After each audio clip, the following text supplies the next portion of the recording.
Civil సర్వీసెస్లో ఈసారి తెలుగు తేజాలు మెరిశాయి. సివిల్స్లో ఎంపికైన 1099 మందిలో 90 మందికి పైగా మనోళ్లే ఉన్నారు. అత్యుత్తమ ప్రతిభతో తెలుగు ప్రతిభను చాటారు. సివిల్స్లో తెలుగు తేజాలు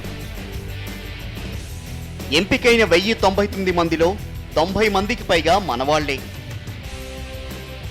శ్రీకాకుళంకు చెందిన గోపాలకృష్ణకు 3వ ర్యాంక్, బెజవాడకు చెందిన దినేష్కు 6వ ర్యాంక్, ఏకే ఖాన్ కుమారుడు ముజామిల్కు 22వ ర్యాంక్, కొత్తగూడెం యువకుడు మికిలినేని మను చౌదరి 36వ ర్యాంక్. దేశంలోనే అత్యున్నత సర్వీస్ అయిన సివిల్స్లో తెలుగు అభ్యర్థులు సత్తా చాటారు. తెలుగు రాష్ట్రాల నుంచి దాదాపు 90 మంది వరకు సివిల్స్లో విజయం సాధించారు. శ్రీకాకుళం జిల్లా పలాస మండలం పారసాంబకు చెందిన రోణంకి గోపాలకృష్ణ జాతీయ స్థాయిలో 3వ ర్యాంకు సొంతం చేసుకున్నారు. డిస్టెన్స్ ఎడ్యుకేషన్లో ఆంధ్ర యూనివర్సిటీ నుంచి డిగ్రీ తీసుకున్నారు. డైట్లో శిక్షణ తర్వాత 2007లో డిఎస్సి రాసి ఎస్జిటిగా ఎంపికయ్యారు. 2006 నుంచి సివిల్స్ కోసం ప్రయత్నిస్తున్న గోపాలకృష్ణ 4వ ప్రయత్నంలో తన కల సాకారం చేసుకున్నాడు. తెలుగు సాహిత్యాన్ని ఐచ్ఛికంగా ఎంచుకుని తెలుగు మాధ్యమంలోనే సివిల్స్ రాసి తెలుగులోనే ఇంటర్వ్యూకి హాజరై ఈ ఘనత సాధించాడు. ఎన్నో అవమానాలు, చీత్కారాలు ఎదుర్కొన్నానని, ఆ కష్టాలే తనలో కసి రగిల్చాయని రోణంకి గోపాలకృష్ణ అంటున్నారు. మా గ్రామంలో మా కుటుంబాన్ని, మా అమ్మా నాన్నని, మమ్మల్ని సోషల్లీ బాయ్కట్ చేశారండి, వెలివేయడం జరిగింది గత 25 సంవత్సరాల నుండి. అది నన్ను బాగా కలిచివేసిందండి. ఆ రగల్చడంతో నేను అత్యున్నత స్థాయి శిఖరాలు అధిరోహించాలి, గ్రామస్తుల అందరి తాలూకా ఆలోచన విధానాన్ని తప్పు అని మార్చాలి, చెప్పాలి అనేది ఎంచుకుని ఈ మార్గాన్ని. సివిల్స్లో 6వ ర్యాంకు సాధించిన విజయవాడకు చెందిన కొత్తమాసు దినేష్ కుమార్ వరంగల్ ఎన్ఐటీలో చదివారు. పొలిటికల్ సైన్స్ను సబ్జెక్ట్గా ఎంచుకుని 2 ఏళ్లుగా ఢిల్లీలో ప్రిపేర్ అయ్యారు. మాజీ ఐపీఎస్ అధికారి, మైనార్టీ సంక్షేమ వ్యవహారాల సలహాదారు ఏకే ఖాన్ కుమారుడు ముజామిల్ ఖాన్ తన తండ్రి వారసత్వాన్ని పొణికిపుచ్చుకుని 22వ ర్యాంకు సొంతం చేసుకున్నారు. నగరంలో ఇంజనీరింగ్ పూర్తి చేసిన ముజామిల్ గత ఏడాది సివిల్స్ రాసి ఇండియన్ రైల్వే పర్సనల్ సర్వీస్కు ఎంపికయ్యారు. ఈసారి 22వ ర్యాంకు రావడంతో ఐఏఎస్కు ఖరారయ్యే అవకాశం ఉంది. పబ్లిక్ సర్వీస్ అనేది ఫ్యామిలీలో ఇట్స్ బిన్ అ ట్రెడిషన్ అండి. So walking in my grandfather's footsteps is always been a dream అండి. బట్ దీంతో సహా my grandmother is a great inspiration అండి, and my mother of course. So lot of inspiration అండి. I could choose which person I want to be inspired by. My family is full of people that are very inspiring in their own way. Kothagudem యువకుడు మికిలినేని మను Chowdary 36వ rank దక్కించుకున్నారు.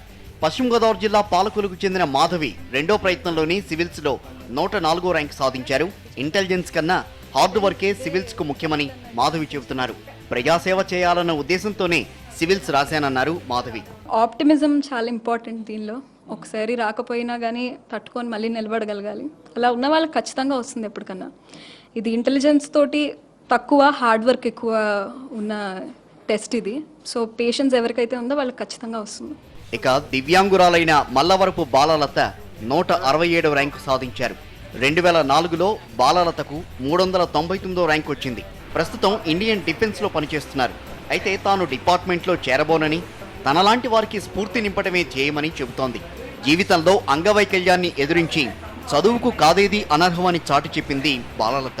నా వైకల్యం నాకు స్ఫూర్తి అండి. నేను ఈ స్టేజ్లో ఉండి కూడా ఈ పూర్తిగా 90% వీల్ చైర్ డిపెండెంట్ ఉండి కూడా నేను ఈరోజు పొద్దున్నే 5ంటికి పని స్టార్ట్ చేస్తే రాత్రి 12 వరకు చేస్తానండి. నా వయసు ఇప్పుడు 30+ అండి. Still I work like that. So that is the reason why I want to show it to the world that anybody can do anything in the world if they really want to. YSR జిల్లాకు చెందిన ఇద్దరు సివిల్స్లో మంచి rank సాధించారు. కడపలోని బాలాజీనగర్కు చెందిన Gadikota Pawan Kumar Reddy 353వ rank సాధించారు.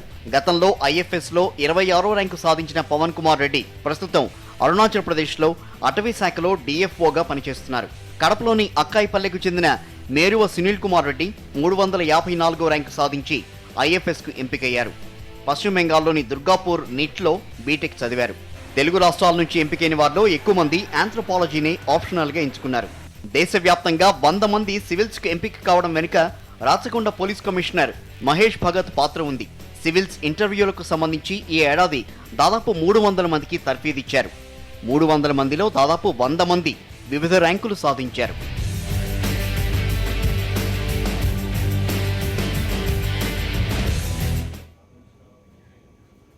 ప్రతిష్టాత్మకమైనటువంటి civil సర్వీసెస్లో కొన్ని తెలుగు తేజాలు మెరిశాయి. అలాంటి జాతి రత్నాలు ఈరోజు సాక్షి స్టూడియోలో ఉన్నాయి.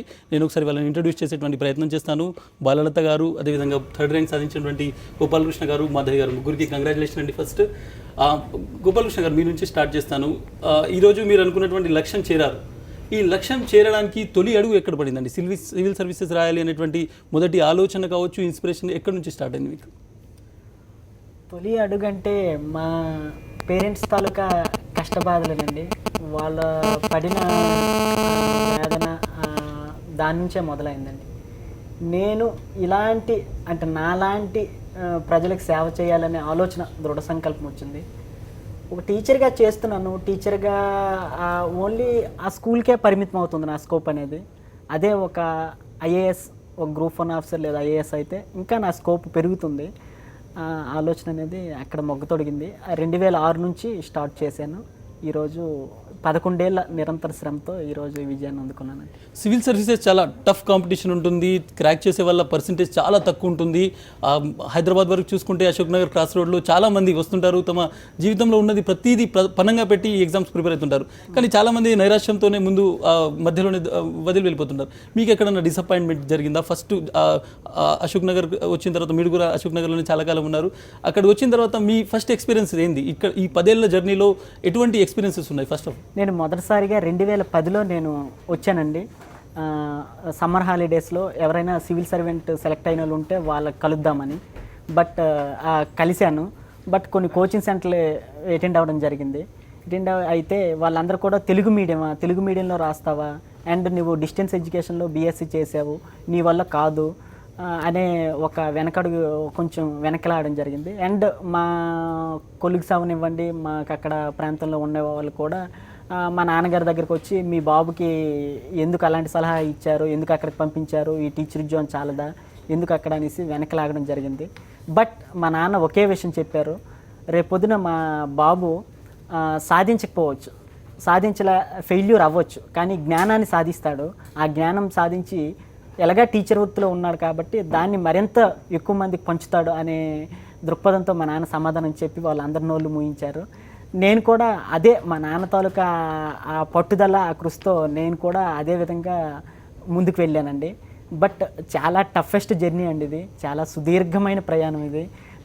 బట్ అల్టిమేట్గా ఈరోజు 3వ ర్యాంక్ రావడం చాలా హ్యాపీగా ఉందండి, చాలా సంతోషంగా. పవన్ గారు మనతో జాయిన్ అయ్యారు. ఆయనకు కూడా 799 ర్యాంక్ వచ్చింది. Congratulation sir. గుడ్ ఆఫ్టర్నూన్ అండి. బాలలత గారు, మీరు గోపాలకృష్ణ గారు చెప్పింది విన్నారు. మీకు ఒక సివిల్ సర్వీస్లో ఒక మంచి ఎక్స్పీరియన్స్ ఉంది. అంటే మీరు ఎప్పుడో సివిల్ సర్వీస్ క్రాక్ చేసినప్పటికీ చాలామందికి ఇన్స్పిరేషన్గా ఉండాలి, అందరినీ మోటివేట్ చేయాలి, హెల్ప్ చేయాలనేటువంటి ఉద్దేశంతో స్టిల్ రాస్తున్నారు. ఈ సంవత్సరం కూడా మీరు రాశారు. 167 ర్యాంక్ వచ్చింది. మీరు తలుచుకుంటే మీకు మీ కేటగిరీలో డెఫినెట్గా ఐఏఎస్ కూడా వచ్చేటువంటి అవకాశాలు ఉన్నాయి. బట్ మీరు చెప్పండి, ఇన్ని సంవత్సరాల మీ సివిల్ సర్వీసెస్ జర్నీలో గోపాలకృష్ణ లాంటి వాళ్ళు చాలామందిని మీరు కలిసి ఉంటారు. వాళ్ళ ఎక్స్పీరియన్సెస్ మీరు చెప్పేటువంటి ప్రయత్నం చేస్తారా? నేను 2005లో సివిల్ సర్వీసెస్ పాస్ అయ్యానండి. గత 10 సంవత్సరాల నుంచి ఉద్యోగం చేస్తూనే సివిల్ సర్వీసెస్ చదివే వాళ్ళకి కోచింగ్ ఇస్తున్నాను. ఈ సంవత్సరం నా పరీక్ష రాయటంలో ఉద్దేశం ఐఏఎస్ సాధించడం కాదండి. It is more about inspiring students. కొత్తగా వచ్చే వాళ్ళకి ఎంత కష్టాలున్నా, ఏ లోపం ఉన్నా సాధించవచ్చు అని చూపించడానికే చేశానండి. కానీ ఈరోజు నాకు ర్యాంక్ రావడానికంటే కూడా గోపాలకృష్ణకి ర్యాంక్ రావడం నాకు చాలా గర్వకారణం అండి. 2013లో తను నాకు కలిసినప్పుడు మొదటిసారి తన ఆశయాలు, దృక్పథాలు చూసి నాకు చాలా ఇన్స్పైరింగ్ అనిపించింది. సో నేను ఇప్పుడు ఐఏఎస్ సాధించేదానికన్నా కొన్ని వందల మంది గోపాలకృష్ణ లాంటి వాళ్ళని తయారు చేయాలనే ఉద్దేశం నా మనసులో ఉందండి. అందుకని పోస్ట్ మీద ఇంట్రెస్ట్ లేదండి. అండ్ మోర్ ఇంపార్టెంట్లీ ఈ జర్నీలో కంటిన్యూస్ నిరంతర పరిశ్రమ ఉంటే ఎవరైనా ఏదైనా సాధించవచ్చు. చిన్నప్పుడు ఇంగ్లీష్ మీడియం చదవలేదనో, లేకపోతే ఇంట్లో డబ్బులు లేవనో, లేకపోతే కష్టాల్లో ఉన్నామనో, తాళ్ళు చేయలేదనో, ఇవన్నీ వైకల్యాలు మనిషికి అవసరం లేదండి. ఇట్ షుడ్ బి మోర్, ఇంకా ఎక్కువ కష్టపడాలి. ఇంకా చెప్పాలంటే ఈరోజు కూడా నేను రోజు 4 గంటలకు లెగుస్తానండి, గంట చదువుతానండి. తర్వాత పొద్దున్నే 6 గంటలకి పిల్లలకి పాఠాలు చెప్పడం మొదలెడతాను. సివిల్ సర్వీసెస్ వాళ్ళకి సివిల్స్ కోచింగ్ ఇస్తాను. ఈ సబ్జెక్ట్ ఆ సబ్జెక్ట్ అని కాదండి, ఎథిక్స్ నుంచి పొలిటికల్ సైన్స్ నుంచి అన్నీ చెప్తాను. మళ్ళీ నా ఆఫీస్కి వెళ్తాను, మళ్ళీ సాయంత్రం వస్తాను. ఒక్కోసారి లంచ్ టైంలో కూడా పిల్లలతో ఫోన్లో మాట్లాడతాను. సో నా ఈ జర్నీ ఇలానే కంటిన్యూ అవ్వాలనుకుంటున్నానండి. రైట్. మాధవ్ గారు మీ ఎక్స్పీరియన్స్ చెప్పండి. ఎప్పుడు సివిల్ సర్వీస్ సంబంధించి ఫస్ట్ మీరు అటెంప్ట్ ఎప్పుడు చేశారు, ఎలా వచ్చింది, ఇన్స్పిరేషన్ ఎవరు మీకు? నేను 2014లో ప్రిపరేషన్ స్టార్ట్ చేశాను. 15 ఫస్ట్ అటెంప్ట్, ఇది నా సెకండ్ అటెంప్ట్ అండి. సో ఇన్స్పిరేషన్ అంటే చిన్నప్పటి నుంచి నాకు ఊహ తెలియక ముందు నుంచి కూడా మమ్మీ ఐఏఎస్ అనడంతో అదే నాకు ఇంకా అదొక్కటే ప్రొఫెషన్ అన్నట్టుగా అలా ఫిక్స్ అయ్యింది. సో డ్రీమ్ మమ్మీది అయితే సపోర్ట్ మొత్తం అమ్మమ్మ తాతయ్య వాళ్ళది. ఈరోజు ఇక్కడ ఉన్నానంటే వాళ్ళ వల్లే. చెప్పండి, అంటే ఫస్ట్ అటెంప్ట్ మీరు రాసినప్పుడు ఎలా ఉంటాయి? సిలబస్ చాలా టఫ్ సిలబస్ ఉంది, వ్యాస్ట్ సిలబస్ ఉంటుంది, చాలా బుక్స్ రిఫర్ చేయాల్సి ఉంటుంది. కోచింగ్ ఎంత ఇంపార్టెంట్ ఉంటుందండి? చాలామంది కోచింగ్ ఇంపార్టెంట్ అంటారు, బట్ గోపాలకృష్ణ ఒక ఎగ్జాంపుల్ ఉన్నారు. కోచింగ్కు తర్వాత వ్యక్తిగతంగా మనం చేసే హార్డ్ వర్క్ ఎంత పర్సెంటేజ్లో ఉండాలి? కోచింగ్ అనేది మ్యాక్సిమం 5% కంటే ఎక్కువ ఎవరికి హెల్ప్ చేయదండి. మనకి ఎంతసేపు కోచింగ్ ఉంటే కానీ క్రాక్ చేయలేమన్న ఉద్దేశం ఎక్కువ అయిపోవడం వల్ల ఆ నోషన్ ఉండిపోయింది. ఇంకా మోస్ట్లీ ఒక పర్సన్ పెట్టే ఎఫర్ట్ దాని మీద మొత్తం బేస్ అయి ఉంటుంది. బట్ డెఫినెట్లీ గైడెన్స్ ఉంటే 2 అటెంప్ట్లో అయ్యేది 1 అటెంప్ట్లోనే అవుతుంది. ఆ రకంగా ఉపయోగపడచ్చు, అంతే తప్ప కోచింగ్ ఉంటేనే అవుతుంది అనేది అయితే ఏం లేదు. పవన్ గారు, మీకు ఇది ఫస్ట్ అటెంప్టా సెకండ్ అటెంప్ట్? నేను 2014లో పాస్ అవుట్ అండి. 2015లో మెయిన్స్ రాశాను, మెయిన్స్ క్లియర్ చేయలేదు. 2016లో నౌ ఐ గాట్ 799 ర్యాంక్. నేను ఎంఫామ్ క్లినికల్ రీసెర్చ్ చేశాను. రీసెర్చ్ వైపు స్కోప్ తక్కువ ఉంటుంది, బట్ సివిల్ సర్వీసెస్లో అయితే there will be lot of scope అని అనిపించి I chose to be a civil servant. But ఇంకొకటి మీరు చెప్పండి మేడం, తెలుగు మీడియం స్టూడెంట్స్ సివిల్స్కు అంటే తెలుగు మీడియంలో ఎగ్జామ్ రాయడం చాలా కష్టము, లేకుంటే ఇంగ్లీష్ బ్యాక్గ్రౌండ్ ఉన్న వాళ్ళకు ఈజీ ఉంటుంది, లేకుంటే హిందీ బెల్ట్లో ఉన్న వాళ్ళకు ఎక్కువ ఛాన్సెస్ ఉంటాయి, ఇటువంటి ఒక ప్రాపగండా ఉంటుంది. గత 10 సంవత్సరాల నుంచి నా దగ్గరికి కొన్ని వేల మంది విద్యార్థులు వచ్చి, మేడం తెలుగు మీడియంలో మేము పాస్ అవ్వచ్చా, పాస్ కాగలమా, దానికి నేను ఎతుకుతూ ఉండేదాన్ని తెలుగు మీడియంలో ఎవరినైనా పాస్ చేద్దామని. కారణం ఏంటంటేనండి, తెలుగు మీడియం నుంచి వచ్చిన వాళ్ళు సివిల్స్ మా స్థాయికి అందదని చెప్పి గ్రూప్ 1 గ్రూప్ 2కి పరిమితం అయిపోతారు. ఎక్కువ మంది సివిల్ సర్వీసెస్ పరీక్షకు రారు. రెండోది సీసాట్ అని చెప్పి ఇంకొకటి ఎగ్జామ్ మొదలెట్టారు. సీసాట్లో ఏమవుద్దంటే ఇంగ్లీష్ కాంప్రిహెన్షన్స్ అవి ఉంటాయి, అవి చూసి పిల్లలు భయపడతారు. ఇప్పుడు అది క్వాలిఫైయింగ్ పేపర్ మాత్రమే. సో నేను అనుకునేదాన్ని, ఎవరైనా ఒక్కసారి టాప్ 10లో తెలుగు మీడియంలో మళ్ళీ వస్తే, 10 సంవత్సరాల నుంచి రాలేదండి, వస్తే ఖచ్చితంగా తెలుగు పిల్లలకి మంచి ఇన్స్పిరేషన్ అవుతారని చెప్పి. గోపాలకృష్ణ ఉన్నారు కదా, తను ఎంత కష్టపడేవాళ్ళు అంటే, ఒక ఆన్సర్ రాసిన తర్వాత, నేను క్లాస్లో ఒక పాఠం చెప్పిన తర్వాత తను దాన్ని మొత్తం తెలుగులోకి రెండోసారి, అంటే తెలుగు మీడియం వాళ్ళకి కొంచెం ఎక్కువ శ్రమ ఎక్కువ అవసరం, కాకపోతే తెలుగు మీడియంలో సాధించలేము అనేది మాత్రం ఉండదండి. మెటీరియల్ తక్కువ ఉంటుంది కాబట్టి మనం చాలా వరకు ట్రాన్స్లేట్ చేసుకోవాల్సి వస్తుంది, కాకపోతే మాత్రం ఖచ్చితంగా సక్సెస్ అనేది ఈజీ అవుతుంది. గోపాలకృష్ణ గారు, మీ పర్సనల్ ఎక్స్పీరియన్స్ గురించి చెప్పండి. ఊర్లో ఎటువంటి వాతావరణం ఉండేది? మీది చాలా అంటే శ్రీకాకుళం జిల్లా అంటేనే నిజంగానే కొంత వెనుకబడిన జిల్లాగా ఒక పేరుంది. అక్కడ నుంచి మీరు చాలా దూరం నుంచి వచ్చారు. అక్కడ వాతావరణం చెప్పండి, మీరు చిన్నప్పటి నుంచి పెరిగినటువంటి వాతావరణం, ఈ స్కూల్ ఎడ్యుకేషన్ గురించి. మాది శ్రీకాకుళం జిల్లా పలాస మండలం పారసంబ గ్రామం అండి. నాన్న అమ్మ ఇద్దరు వ్యవసాయ కూలీలు. నేను 1వ తరగతి నుంచి 5వ తరగతి వరకు నేను మా ఊరు ప్రభుత్వ ప్రాథమిక పాఠశాలలో చదువుకున్నానండి. 6 నుంచి 10వ తరగతి వరకు జిల్లా పరిషత్ హై స్కూల్ పక్కనే 4 కిలోమీటర్ల దూరం బ్రహ్మంతర్లలో చదువుకున్నానండి. ఆ తర్వాత ఇంటర్మీడియట్ గవర్నమెంట్ జూనియర్ కాలేజ్ పలాసలో చదువుకున్నానండి. ఆ తర్వాత మేము ముగ్గురం అండి. మా అన్నయ్య గారు శ్రీ రోనకి కోదండరావు గారు, ఆయన ఇప్పుడు భీమవరంలో అసిస్టెంట్ మేనేజర్గా ఎస్ఐలో పనిచేస్తున్నారు. అండ్ మా సిస్టరు రోనంకి ఊర్వశి ఇప్పుడు వైఫ్తో వాళ్ళ హస్బెండ్తో గయాలో ఉన్నారు. మా బావగారు ఆర్మీ చేస్తారు. మా ముగ్గురిని మా నాన్నగారికి చదివించడం కష్టమైందండి, ఎందుకంటే మాకు 50 సెంట్లు పొలం ఉంది, కౌలుకి ఒక 3 ఎకరాలు చేసి వాళ్ళ నాన్నగారు. మమ్మల్ని ప్రభుత్వ స్కూల్లో అయినా చదివించే స్తోమత లేకపోయేది ఆయనకి. అందుకే వెంటనే నాకు జాబ్ నీడ్ అయిందనమాట. ఏదో ఒక జాబ్ మనం ముందు ఎంటర్ అవ్వాలి అని వెంటనే నేను టీటీసీ రాశానండి. నాకు 799 ర్యాంక్ వచ్చింది అప్పుడు. వెస్ట్ గోదావరి దోబచర్లో టీటీసీ చేశాను 2004-2006లో. టీటీసీ డిఎస్సి అదృష్టవశాత్తు డిఎస్సి కూడా 2006లో వేయడం వల్ల టీచర్గా సెలెక్ట్ అయ్యాను. ఆ 2006 నుంచి 2009 వరకు డిస్టెన్స్లో డిగ్రీ చేస్తూనే 2006 నుంచి ప్రిపరేషన్ స్టార్ట్ చేశానండి. మా ఇంటికి నేను ఇంటర్మీడియట్ చదువుతున్న వరకు కరెంట్ లేదండి. చిన్న పూరు గుడిసే మాది. వర్షం వస్తే నైట్ మా అమ్మకి నిద్ర ఉండేది కాదండి. చిన్న ఈ వంట పాత్రలు ఇవన్నీ పెట్టుకొని పాపం అస్తమానం నైట్ అంతా అలాగా ఉండే పరిస్థితి, మేల్కొని ఉండే పరిస్థితి. అండ్ మా నాన్నగారు చాలా నన్ను పట్టుదలను రగిల్చారండి. నాకు అన్ని వ్యవసాయం పనులు వచ్చు, మా అన్నయ్యకి అన్ని వ్యవసాయం పనులు వచ్చు, చేయగలం. ఆయన అగ్రికల్చర్ ఫీల్డ్కి తీసుకుని వెళ్ళి నేను ఇంత కష్టపడి ఇంత పట్టుదలతో ఈ పంటను పండించాను, ఇంత క్రాప్ ఈల్డింగ్ వచ్చింది, మీరు కూడా ప్రభుత్వ పాఠశాల అయినప్పటికి కూడా అదే విధంగా పట్టుదలతో చదవండి, ఎందుకు రాదో చూద్దాం, ఆ విధంగా చదవండి, మీరు గ్రేట్నెస్. నేను కార్పొరేట్ ఎడ్యుకేషన్ మీకు ఇవ్వలేకపోవచ్చు, బట్ మీరు గవర్నమెంట్ స్కూల్లోనే అత్యున్నతమైన పట్టుదలతో చదవండి, ఈ సక్సెస్ అన్నారు. అలాగే మా అమ్మ కూడా నాకు ఇది అవసరమా అని ఎవరైనా వస్తే లేదు అనే మనస్తత్వం కాదండి. ఎన్నోసార్లు అమ్మ కొంచెం అన్నం పెట్టు అని అర్ధరాత్రి పూట వచ్చినా సరే మాకు లేకపోయినప్పుడు కూడా వాళ్ళకి వడ్డించే పరిస్థితి మా అమ్మదండి. ఆమె కళ్ళల్లో నేను చాలా సందర్భాల్లో ఎదుటి వ్యక్తికి ఇవ్వడంలో ఉండే సంతోషాన్ని చూశానండి. I'm very happy. ఆ లక్షణాలు నాకు అలవడ్డాయి. అండ్ బ్రాహ్మణతర్ల స్కూల్కి వెళ్ళేటప్పుడు మధ్యలో మొత్తం కూడా వాగు ఉంటుందండి, పెద్ద వాగు పొంగిందంటే చుట్టూ తిరిగి వెళ్ళాలండి, ఒక 15 కిలోమీటర్లు నడవాలి. నాతో మా ఊరు విద్యార్థులందరూ ఆ రోజు మానేసేవాళ్ళు స్కూలు, బట్ నేను, మా అన్నయ్య, మా చెల్లి మాత్రం మా నాన్న మానించేవారు కాదు. 15 కిలోమీటర్లు అయినా సరే నడిచి వెళ్ళి చదువుకొని మీరు రండి మళ్ళీ అనేసి అనేవాళ్ళు.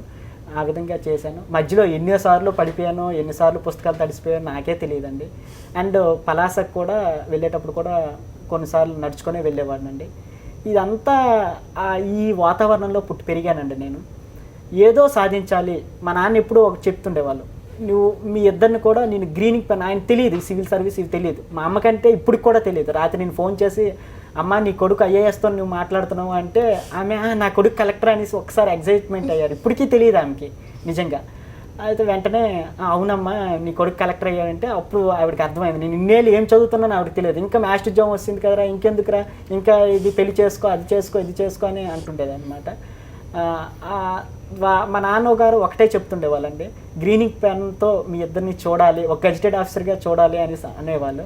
అది మా ఇద్దరి మీద ప్రభావం చూపించిందండి. అండ్ మా అన్నయ్య గురించి ఇక్కడ చెప్పుకోవాలండి.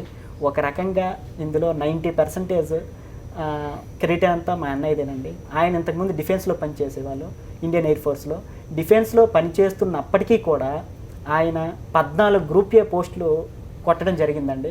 డిఫెన్స్ వాళ్ళు విడిచిపెట్టకపోవడం, మళ్ళీ రాయడం, మళ్ళీ విడిచిపెట్టకపోవడం. ఆల్ ఇండియా రేడియోలోన ప్రోగ్రామ్ ఎగ్జిక్యూటివ్, ఎస్బై పిఓ 3 సార్లు. అన్నగారి ప్రోత్సాహము, ఆయన ఏదైతే ఇన్ని ఎగ్జామ్స్ క్రాక్ చేయడం కూడా మీకు కొంత మోటివేట్ గా ఉంది. అండ్ మా అన్నయ్య కూడా చాలా ప్రోత్సాహం అండి. నాది 4వ ప్రయత్నం అండి. 4 ప్రయత్నాల్లో కూడా 3 ప్రయత్నాలు నేను విఫలం చెందినా నువ్వు సాధిస్తావు, నాకు ఆ నమ్మకం ఉంది, నువ్వు వెళ్ళు. కుటుంబ ప్రోత్సాహం వల్ల మీరు ఈ రోజు ఈ స్థాయికి ఉన్నారు. మరింత డిస్కస్ చేద్దాం ఈ ఇష్యూ పైన. బట్ ఆ సివిల్ సర్వీసెస్ ఎవరైతే భావి ఐఏఎస్లో ఐపీఎస్లో మనతో కంటిన్యూ అవుతారో దానికంటే ముందు ఈ చర్చలో ఒక బ్రేక్ తీసుకుందాం.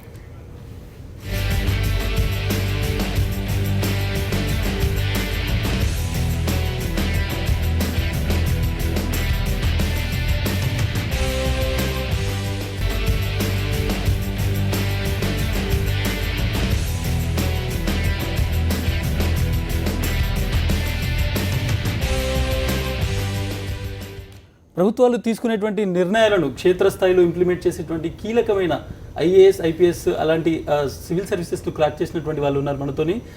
ఒకసారి మాధవ్ గారు, మీ ఇంటర్వ్యూ ఎక్స్పీరియన్స్ చెప్పండి. ఎటువంటి క్వశ్చన్స్ అడిగారు మిమ్మల్ని?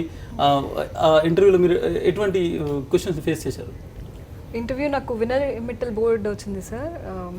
చాలా కార్డియల్గా ఉన్నారు వాళ్ళు. ఇక్కడ నేను ఇంతకుముందు ఇక్కడ మాక్స్ కూడా చేశాను, హైదరాబాద్ స్టడీ సర్కిల్లో, ఇంకా ఆర్సీ రెడ్డిలో. సో అక్కడ ఎలా ఉందో ఫైనల్గా కూడా సేమ్ ఇంటెన్సిటీ కానీ, ఆ లెవెల్ ఆఫ్ కార్డియల్నెస్ కానీ మొత్తం అంతా సిమిలర్గా ఉంది. నాది ఎకనామిక్స్ బ్యాక్గ్రౌండ్, ఆప్షనల్ కూడా economics. So mostly economics related questions అడిగారు. దాని నుంచి కాకుండా ఇంకా డాఫ్ రిలేటెడ్ క్వశ్చన్స్, హాబీస్ మీద, ఇంకా డిస్ట్రిక్ట్ ప్రాబ్లమ్స్ ఏమున్నాయి అన్న ఇష్యూస్ మీద, ఇంకా పోలీస్ రిఫార్మ్. అంటే ఒక వ్యక్తి పెంపకం, అంటే పెరిగినటువంటి వాతావరణం కావచ్చు, అతని ఎడ్యుకేషన్ కావచ్చు, లేకుంటే ఒక వ్యక్తిత్వాన్ని పట్టుకునేటువంటి ప్రయత్నం చేస్తారు ఇంటర్వ్యూలో వాళ్ళు. ఎలా ఉంటుంది అంటే మనిషిని వాళ్ళు ఎలా అంచనా వేయగలుగుతారు? ఇంత కీలకమైనటువంటి పోస్టుకు చేస్తున్నప్పుడు వాళ్ళ అసెస్మెంట్ ఎట్లా ఉంటుందండి? వాళ్ళు వేసేటువంటి క్వశ్చన్స్ ఎలా కనిపిస్తుంది? అంటే అక్కడ నేను అనుకోవడం, మనం చెప్పే ఆన్సర్ కరెక్టా రాంగ్ అనే దానికంటే మన ఆలోచించే విధానం ఎలా ఉంది, మనం ఎంత కాన్ఫిడెంట్గా ఉన్నామనే దాన్ని జడ్జ్ చేస్తారని అయితే అనిపించింది నాకు. ఎందుకంటే నేను 1-2 ఆన్సర్లు తప్పు చెప్పినా కానీ వాళ్ళు దానికి ఏమీ పెద్దగా అభ్యంతరం చెప్పినట్టుగా అనిపించలేదు. నేను కూడా కాన్ఫిడెంట్గానే ఉన్నాను, ఇంకా తప్పులు ఎవరి వల్లన్నా అవుతాయి అన్నట్టుగా. సో అదే హెల్ప్ అయిందేమో అనుకుంటున్నాను. పవన్ గారు, మీరు కూడా శ్రీకాకుళం నుంచి వచ్చారు. గోపాలకృష్ణకు మంచి మిత్రులు, ఇద్దరు కలిసి ప్రిపరేషన్ కూడా చేశారు. ఎలా ఉంది అంటే ఒక మంచి సాన్నిధ్యం అంటే ఒక మంచి ఫ్రెండ్తోని ప్రిపరేషన్ కావడం అనేటువంటిది డెఫినెట్గా ఒక positive. It is always fetching అండి. అంటే ఒక ఫ్రెండ్తో కానీ ఉంటే గ్రూప్ డిస్కషన్లో కానీ you can share a lot of things. వాళ్ళకి తెలియని మనం షేర్ చేసుకోవడం కానీ, ద సేమ్ టైం దీంట్లో చాలా ల్యాక్నా ఉంటుందండి. ఇన్ఫర్మేషన్ ల్యాక్నా అనేది సివిల్ సర్వీసెస్లో ఆల్దో ఆన్లైన్ ఇన్ఫర్మేషన్ వచ్చేటప్పటికి పర్సనల్ గైడెన్స్ కానీ పర్సనల్ ఇంటరాక్షన్ కానీ ఉండడం వల్ల we can get a lot of things. Especially Balatha madam గైడెన్స్లో పొలిటికల్ సైన్స్, ఎస్పెషల్లీ ఎథిక్స్ కూడాను నేను చాలా విషయాలు నేర్చుకున్నాను అనమాట. జనరల్గా ఉండే క్లాస్ రూమ్ టీచింగ్కి ఒక మెంటర్షిప్కి డిఫరెన్షియేషన్ అనేది ఇక్కడ తెలుస్తుంది. నేను గోపాలకృష్ణ గారితో ఎంటైర్ ఇంటర్వ్యూ ప్రిపరేషన్ అంతా మేము కలిసే చేసాం అనమాట. ఆల్మోస్ట్ 1.5 మంత్ ట్రావెల్ చేసాం. డిస్ట్రిక్ట్ సంబంధించిన ఇష్యూస్ కానీ అండ్ గ్రౌండ్ లెవెల్ రియాలిటీస్ తెలుసు. నేను ఆల్మోస్ట్ 12th వరకు అక్కడే చదివాను. బట్ మేము అంతా నార్త్ శ్రీకాకుళంలో కొంత రూరల్ బ్యాక్గ్రౌండ్ లేదు మీకు? రూరల్ బ్యాక్గ్రౌండ్ లేదు, బేసికల్గా రూరల్ బ్యాక్గ్రౌండ్ లేదు. గ్రౌండ్ లెవెల్ ప్రాబ్లమ్స్ తెలుసు కానీ ఇన్ డెప్త్ ప్రాబ్లమ్స్ అనేవి అనలైజ్ చేయడానికి ఆయనతో ప్రిపరేషన్ నాకు చాలా యూస్ఫుల్ అయింది. అట్ ద సేమ్ టైం ఇంటర్వ్యూలో కూడా most of the time they will try to analyse our personality more than our way of just simply telling the answers అనమాట. They will concentrate on how you analyse the questions. Madhavi చెప్పినట్టు same ఆ యాంగిల్లోనే ఉంటాయన్నమాట entire interview. మనం right చెప్తున్నాం wrong చెప్తున్నాం అని కాకుండా they will see whether they are trying to express their views or not. అంతే. బాలత గారు, మీ స్టూడెంట్ గోపాలకృష్ణ 3rd ర్యాంక్ వచ్చింది, మీకు 160 ర్యాంక్ వచ్చింది. కానీ మీ స్టూడెంట్ ఈరోజు మీకంటే ఎక్కువ గురువును మించిన శిష్యుడిగా ప్రూవ్ చేశాడు ఈరోజు. అవునండి, గోపాలకృష్ణ విజయం అనేది నా విజయం కంటే కూడా నాకు 100 ఎక్కువ ఆనందం అండి. ఆయన ర్యాంక్ తెలియగానే నాకు ఫస్ట్ కళ్ళలో నీళ్ళు వచ్చాయి. అది దేవుడిచ్చిన విజయం అండి. అండ్ మోర్ ఇంపార్టెంట్లీ ఆ విజయం అనేది ఈ గ్రామీణ ప్రాంతాల ప్రజలందరికీ, విద్యార్థులందరికీ అంకితం అండి. 10 సంవత్సరాల నుంచి నా కృషి అండి ఇది. గోపాలకృష్ణ అని కాదు, ఒక rural poor and Telugu medium స్టూడెంట్కి ర్యాంక్ చూడాలి అని దానికోసం చాలా కష్టపడ్డానండి. 200 ర్యాంకులు 300 ర్యాంకులు వచ్చాయి కానీ 3వ ర్యాంక్ గోపాలకృష్ణ అనేది ఒక అద్భుతం. అది చాలా సంవత్సరాల తర్వాత టాప్ 10లో తెలుగు మీడియం నుంచి అది ఆంధ్ర తెలంగాణ హిస్టరీలోనే చిరస్థాయిగా ఉండిపోద్దండి. అదే చెప్తాను గోపాలకృష్ణకి, 20 సంవత్సరాల పాటు నీ చరిత్ర ఉండాలంటే నువ్వు టాప్ 10లో రావాలి అని చెప్పేదాన్ని ప్రతిరోజు. సో అదే నిజమైంది. చాలా మంది మీ స్టోరీని ఇన్స్పిరేషన్గా తీసుకుంటారు. మీకు అంటే ఒక ఇప్పుడు ఇక్కడ నుంచి మీరు డైరెక్ట్ ఐఏఎస్కి వెళ్తారు. నిజంగానే గ్రామీణ ప్రాంతాల్లో మీరు ఒక జిల్లా కలెక్టర్గా వెళ్తే ఎటువంటి ఆలోచన ఉందండి? మీరు ఎప్పుడైనా చదువుకునేటప్పుడు ఇంత దూరం ఆలోచించారు? ఎప్పుడన్నా నేను ఐఏఎస్ని అయితే కలెక్టర్ని అయితే ఇలా చేయాలనేటువంటి ఆలోచన, అలాంటి ఊహ ఎప్పుడైనా ఉండేదా మీకు? డెఫినెట్లీగా ఉండేదండి. నాది చాలా బ్రాడ్ మైండ్, చాలా బ్రాడ్గా ఆలోచించేవాడిని ఏ విషయం మీద. నాకు గ్రౌండ్ లెవెల్ రియాలిటీస్ ప్రతి అంశం మీద సమగ్రమైన అవగాహన ఉంది సార్. కోర్టు విషయాలు కానీ, పోలీస్ స్టేషను, ఆరోగ్య ప్రజా సంబంధం ఆరోగ్య విషయాలు కానీ, విద్యా వ్యవస్థలో కానీ, ఇంకా మిగతా చాలా వేరియస్ ఆర్టీఐ కానీ, ఆర్టీఐ యాక్ట్ పూర్తిగా గ్రౌండ్ లెవెల్ రియాలిటీ తెలుసు, దాన్ని యూజ్ చేశాను అని తెలుసు సార్. నేను రేపు ఐఏఎస్ అధికారిగా ఒక జిల్లాకి కలెక్టర్గా వెళ్ళినా, ఇంకా లేదా ఏ పోర్ట్ఫోలియోలు చేసినా సరే మెయిన్ 4 ఏరియాస్ మీద ఫోకస్ చేస్తాను సార్. మెయిన్ వ్యవసాయం సార్. ఎందుకంటే మా నాన్నగారు ఆ కూలీగా ఉంటూ అలాగా చేస్తూ చాలా ఇబ్బందులు ఎదుర్కొన్నారు సార్. ఇప్పుడు ప్రస్తుతం మన కేంద్ర ప్రభుత్వంలో మోడీ గారి గవర్నమెంట్లో కానీ, రాష్ట్ర ప్రభుత్వంలో కానీ అనేక రైతు సంక్షేమ కార్యక్రమాలు ఉన్నాయి. వాటిని మరింత చేరువుగా రైతుల వద్దకు తీసుకొని వెళ్తాను. రైతులు కళ్ళల్లో ఆనందం చూసి దానికి నా వంతు కృషి చేస్తాను సార్. రెండోది విద్య సార్. నేను ఈరోజు ఈ స్టూడియోలో ఒక 3వ ర్యాంకర్గా ఐఏఎస్గా ఉన్నాను అంటే దానికి కారణం నేను చదువుకోవడమే సార్. మారుమూల గ్రామీణ ప్రాంత విద్యార్థులకి కార్పొరేట్ విద్య, ఇంగ్లీష్ మీడియం విద్య అందించలేకపోయినప్పటికీ కనీసం నాలాంటి క్వాలిటీ ఆఫ్ ప్రభుత్వ గవర్నమెంట్ స్కూల్ ఎడ్యుకేషన్ అయినా అందించడానికి నేను కృషి చేస్తాను సార్. మూడోది ఉమెన్ ఎంపవర్మెంట్ సార్. నేటికి కూడా ఉమెన్ అనేది అనగద్రొక్కబడుతూనే ఉంది సార్. ఉమెన్ని ప్రోత్సహించి ఉమెన్ని అప్లిఫ్ట్ చేయడానికి ప్రయత్నిస్తాను. నాలుగవది హెల్త్ అండి. ఇప్పటికీ మా స్కూల్, నేను ఎంపీపీఎస్ రేగులపాడులో పనిచేస్తున్నాను. ఇప్పటికీ ఆ స్కూల్లో నా ఫస్ట్ ఎయిడ్ బాక్సే స్కూల్ ఊరు ప్రజలందరికీ కూడా ఫస్ట్ ఎయిడ్గా పనిచేస్తుంది. చాలా పెద్ద పెద్ద స్టిచ్చింగ్స్ పడిన దెబ్బలకు కూడా నేనే కట్టుకట్టి స్వయంగా చాలా సందర్భాల్లో కట్టుకట్టాను. వాళ్ళందరూ చాలా ముసలి వాళ్ళు, నిరక్షరాస్యులు వచ్చి బాబు నువ్వు చల్లగా ఉండాలంటే నాకు చాలా ఆనందం వేసేది. అమ్మో, ఈ 2-3 ఇలా మనం సేవ చేస్తే ఇంత ఫీల్ అవుతున్నాం కదా, రేపు పొద్దున విస్తృత స్థాయిలో ప్రజాసేవ చేస్తే రోజు ఎంత సంతృప్తి మనకు వస్తుందో కదా అనే ఒక ఎగ్జైట్మెంట్ ఫీల్ అయ్యాను. అది ఇంటర్వ్యూలో ఇలాంటి క్వశ్చన్స్ అడిగారు సార్ మీరు గతంలో పనిచేసినప్పుడు? ఇంటర్వ్యూ ఎలా గడిచింది? అంటే ఇంటర్వ్యూ సార్ నా ఇంటర్వ్యూ ఏప్రిల్ 19, 2017 జరిగింది సార్. సుజాత మెహతా గారు ఎక్స్ఐఎఫ్ఎస్ ఆఫీసర్ బోర్డులో జరిగింది. నేను తెలుగు మాధ్యమంలో చేస్తానని చెప్పాను సార్, ట్రాన్స్లేటర్ పెట్టుకున్నాను. బేసికల్గా నా టీచింగ్ ఎక్స్పీరియన్స్ గురించి, రూరల్ ఏరియా బ్యాక్గ్రౌండ్ గురించి మొత్తం క్వశ్చన్స్ అడిగారు సార్. మొట్టమొదటి క్వశ్చన్, మీరు టీచర్గా ఏ విధంగా మీరు టీచ్ చేస్తారని అడిగారు సార్. అడిగితే నేను దేశభక్తి గేయాలు బాగా పాడతానని చెప్పాను. ఆల్రెడీ పాడేశాను మీ దీంట్లో. మీరు ఒకసారి మళ్ళీ ఒకసారి పాడి వినిపిస్తారా? దేశభక్తి గీతం తెలుగులో పాడినప్పుడు వాళ్ళు ఎలా ఫీల్ అయ్యారు? చాలా ఎక్సైట్మెంట్ ఫీల్ అయ్యారు. ఒకసారి మళ్ళీ పాడి. Okay sure sir. బోర్డర్లో సైనికుడా, భారత్కి రక్షకుడా, కార్గిల్లో కన్ను మూస్తివా, ఓ సైనికుడా మా కోసం ప్రాణాలిస్తివా. బోర్డర్లో సైనికుడా, భారత్కి రక్షకుడా, కార్గిల్లో కన్ను మూస్తివా, ఓ సైనికుడా మా కోసం ప్రాణాలిస్తివా. ఏ తల్లి జన్మనిచ్చి నిన్ను కన్నదో, దేశం కోసం నిన్ను జవాన్ చేసిందో, ఆ తల్లి పాదాలకు వందనాలులే, జై జవాన్ జై కిసాన్ నీకు సలాంలే. బోర్డర్లో సైనికుడా, భారత్కి రక్షకుడా, కార్గిల్లో కన్ను మూస్తివా, ఓ సైనికుడా మా కోసం ప్రాణాలిస్తివా. సూపర్. భారత్ కోసం నీవు బాంబు వైనవు, దేశం కోసం నీవు ఫిరంగి వైనవు, ఓ జవాను పోరులో జయము మనదలే, ఇకపైన మనకేమీ భయం లేదులే. బోర్డర్లో సైనికుడా, భారత్కి రక్షకుడా, కార్గిల్లో కన్ను మూస్తివా, ఓ సైనికుడా మా కోసం ప్రాణాలిస్తివా అంటూ ఇంకొక చరణం ఉందండి. అంటూ పాడాను. పాడిన తర్వాత వ్యక్తిత్వంలో కూడా జై జవాన్ జై కిసాన్ అనేటువంటి ఒక నినాదం కనిపిస్తుంది సార్. అంటే మీ పుట్టుక నుంచి మీ తర్వాత మీ భావజాలం డెఫినెట్గా ఈ పాట పాడిన తర్వాత వాళ్ళ అప్రిషియేషన్ ఎట్లా ఉంది, వాళ్ళ రియాక్షన్ ఎట్లా ఉందండి? అంటే ఇది బేసికల్గా తెలుగు సాంగ్ కదా సార్. వెంటనే నేను ఇంగ్లీష్లో నా ట్రాన్స్లేటర్ కూడా ఇంగ్లీష్లో ఎక్స్ప్లెయిన్ చేశారు. It is about Kargil war madam అంటే, oh we know the essence of the song we know అన్నారు. వెంటనే నేను అందుకొని నేను ఆ చిన్నపిల్లలకి ఈ రోజుల్లో విలువ దేశభక్తి, అదే విలువలు తగ్గిపోతున్నాయండి. ఆ దేశభక్తిని నేను ప్రోధి చేస్తున్నాను. ఆ మాతృ దేశం పట్ల, సైనికుల పట్ల, వాళ్ళు అనుభవిస్తున్న కష్టాల పట్ల, వాళ్ళు దేశం కోసం తన ప్రాణాలను తునప్రాయంగా ఎంత త్యాగం చేస్తున్నారని నేను బోధిస్తున్నాను, చెప్తున్నాను. అంటే you done very great job అన్నారండి. అండ్ ఇంకొక క్వశ్చన్ కూడా అడిగారు, చాలా క్వశ్చన్లు అడిగారు. ఇంకొకటి ఏం అడిగారంటే, మీరు మారుమూల గ్రామీణ ప్రాంతంలో ఉపాధ్యాయులుగా పనిచేస్తున్నారు. మీ పిల్లలు గవర్నమెంట్ కార్పొరేట్ స్కూళ్ళు, ఆంగ్ల మాధ్యమంలో అభ్యసించిన వాళ్ళతో పోటీ పడగలరని అడిగారు సార్. అడిగితే డెఫినెట్లీ అండి, తప్పనిసరిగా పోటీ పడతారు.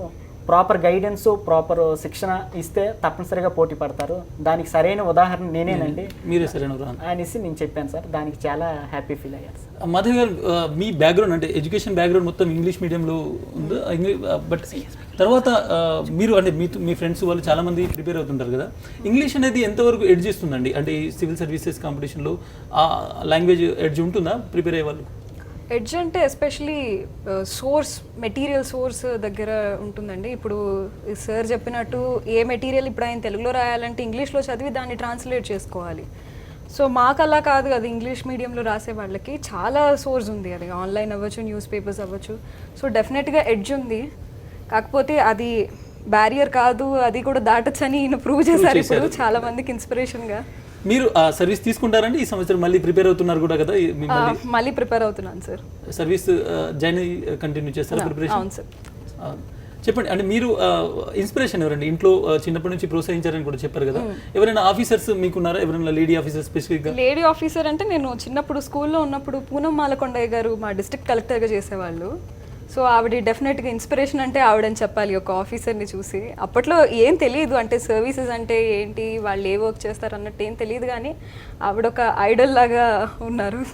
సివిల్ సర్వీసెస్ రిజల్ట్స్ వచ్చిన తర్వాత చాలా సార్లు టాప్ 10లో అమ్మాయిలు కనిపిస్తున్నారు. అంటే గత 10-15 ఏళ్ళుగా ఎక్కువ సంఖ్యలో కనిపిస్తున్నారు. మొత్తం ఇంతకుముందు అంత నెంబర్ లేకపోయినా అమ్మాయిలు ఎక్కువ సక్సీడ్ కూడా అవుతున్నారు.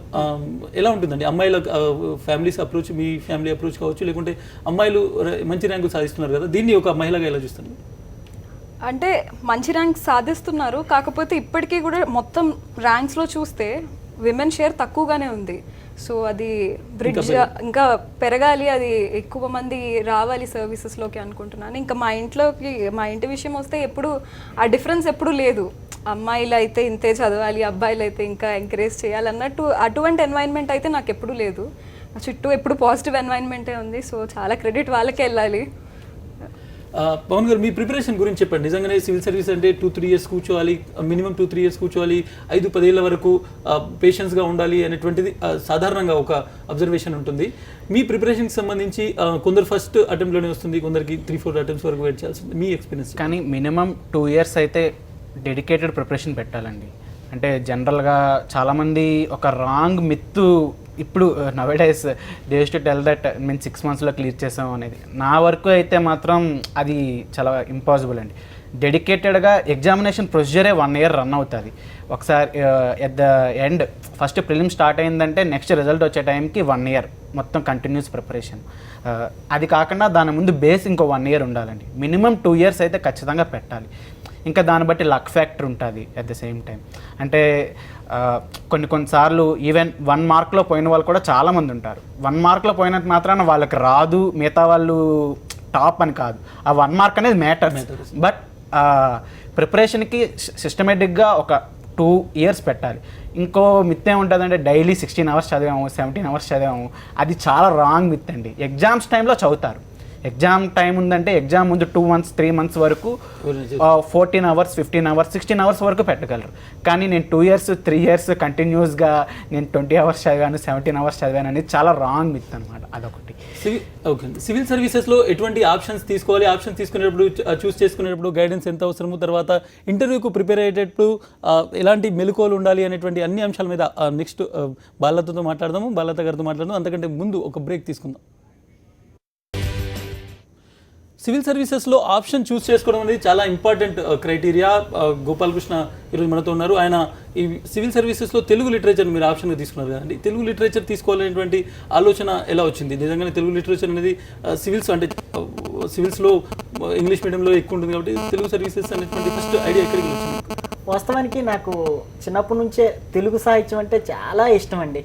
చాలా మా టీచర్లు, తెలుగుతో బోధించే టీచర్స్ కూడా చాలా చక్కగా బోధించేవారు. అప్పుడే నాలో ప్రతిభను గుర్తించి చాలా నాకు తెలుగు అంటే మరి అమితమైన ఇష్టం, చెప్పక్కర్లేదు. ఆ కోణంలో నేను తెలుగు సాహిత్యాన్ని ఎంపిక చేసుకున్నాను. ఇంకొకటి ఏంటంటే తెలుగులో రాయొచ్చు. నేను ఆల్రెడీ మిగతా పేపర్స్ తెలుగు స్క్రిప్ట్లో రాస్తున్నాను, తెలుగులో రాయొచ్చు.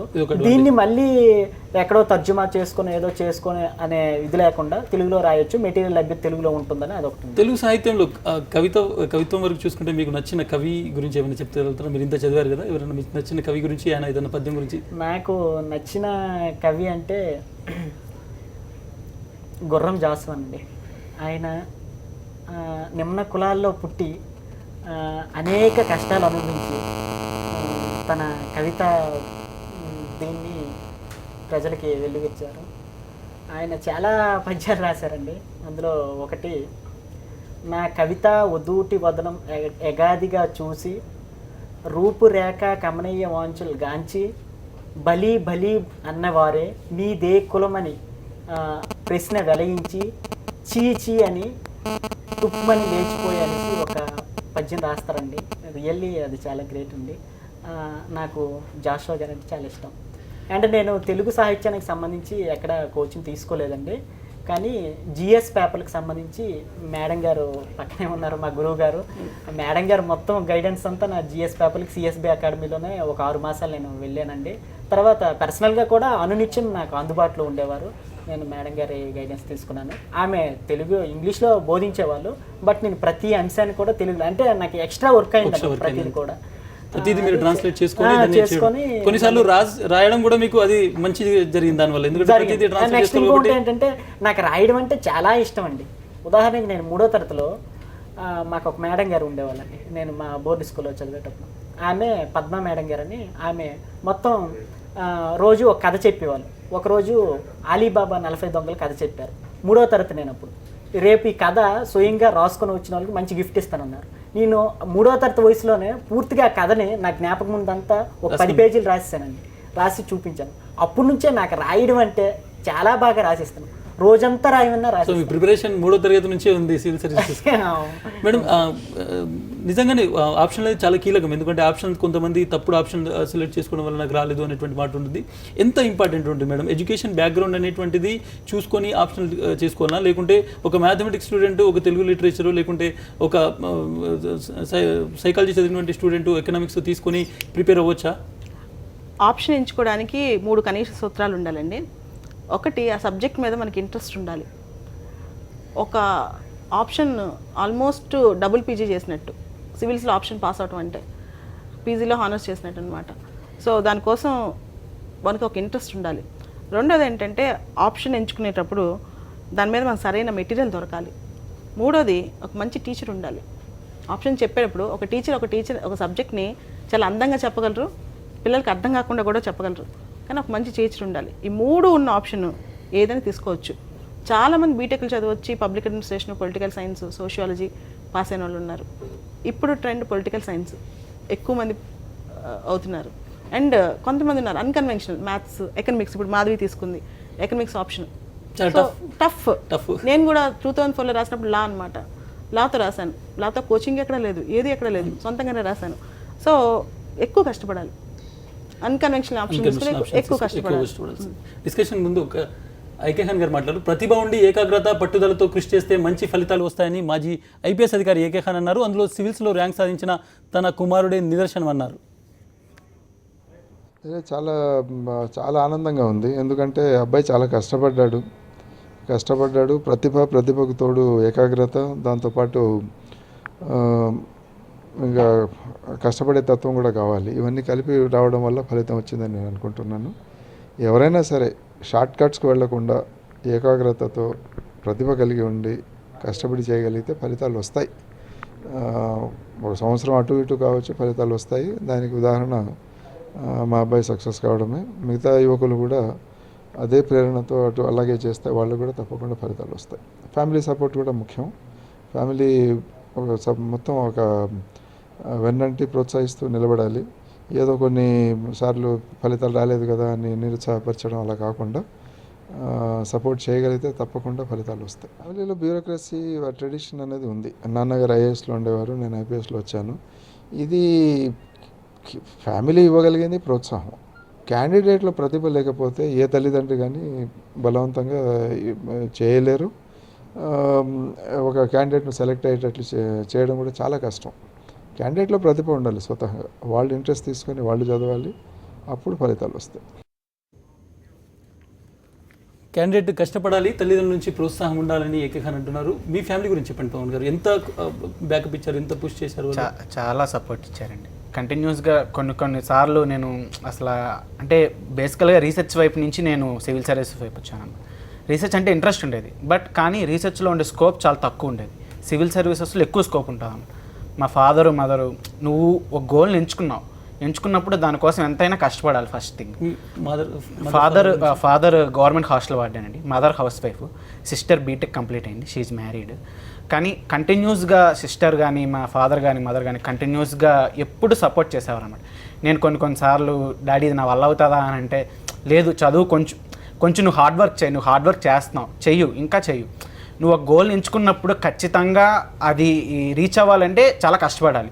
నువ్వు ఇప్పుడే ఈ మాత్రం పేషెన్స్ లేకపోతే రేపు పొద్దున్న సర్వీసెస్లోకి వెళ్ళిన తర్వాత హౌ కెన్ బి పేషెంట్, అది పీపుల్ని ఎలా సర్వ్ చేయగలవు, ఇంతకన్నా స్ట్రెస్ఫుల్ కండిషన్స్ ఉంటాయి రేపు పొద్దున్న సర్వీస్లోని అని చెప్పి చాలా సపోర్ట్ చేశారన్నమాట. కొన్నిసార్లు నైట్ కంటిన్యూస్గా చదవడం, మార్నింగ్ ఫాదర్ కానీ మదర్ కానీ చాలా హెల్ప్ఫుల్ చేశారు. ఎస్పెషల్లీ మా సిస్టర్ కూడాను. నేను ఇంటికి వెళ్ళి 1.5 year అయింది ఆల్మోస్ట్.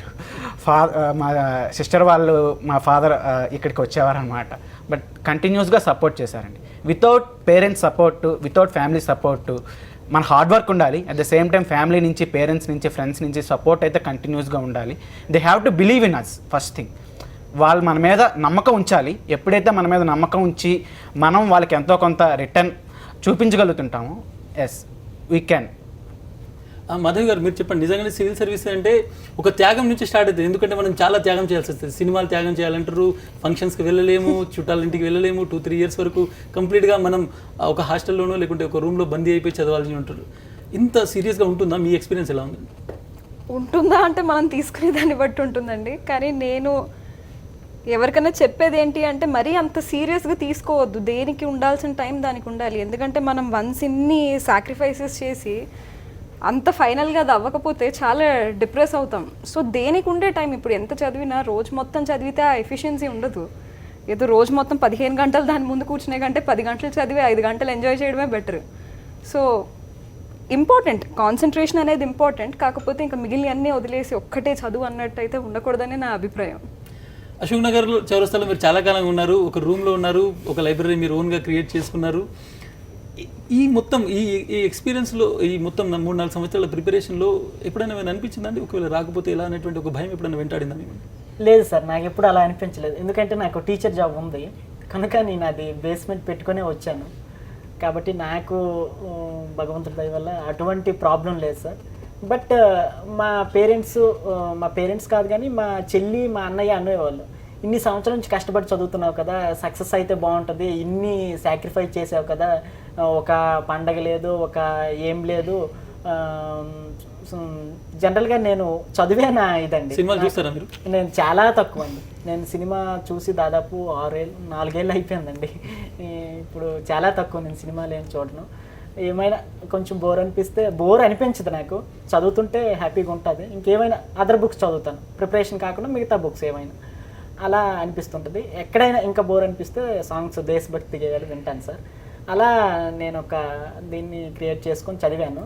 బట్ మొత్తం ఓవరాల్గా అశోక్ నగర్లో లేనండి.